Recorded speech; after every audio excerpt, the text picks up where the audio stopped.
All right, so I've been on a fucking hiatus for a while, been getting my shit together, been going through some personal things, but I'm on my way out to New Mexico, and we're gonna try some new shit out there. Probably hit the trails out there, see what the fuck we could do. What I've been struggling with is my fucking starter. I've been going through 4 of them already, and they fucking know me at AutoZone, which is a piece of shit, by the way. Luckily, the lifetime warranty. Hey, fuck it. I've been trying to figure it out, been engaging the switch.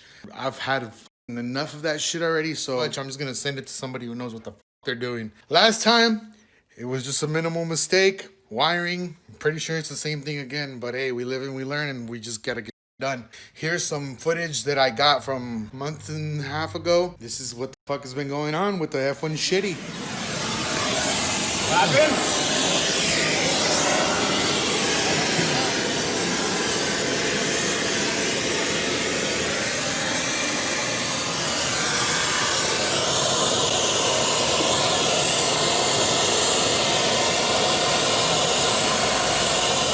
Just a little word of advice for all you F-150 10th gen owners who want to put long tube headers on a 4.6. Yeah,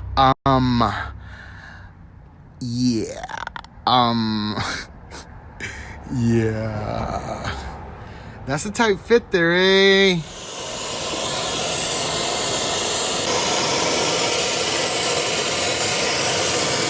Running the strap, eh? Yeah, I know.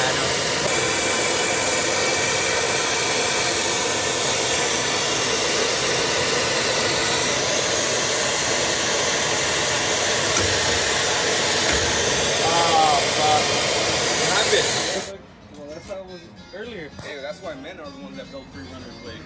No, ahí, just let it. Así que se quede, para que se molde. But that's where the actual bend is at. That's the thing about it. Yeah, desde arriba. Fucking A, man.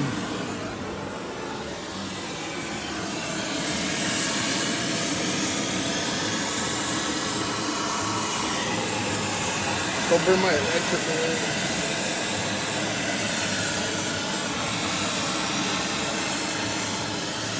Hey, I don't know if there's any way going back, bro.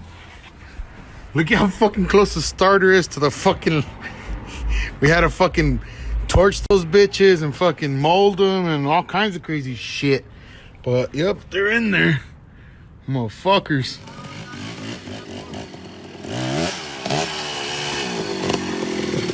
Oh, wow.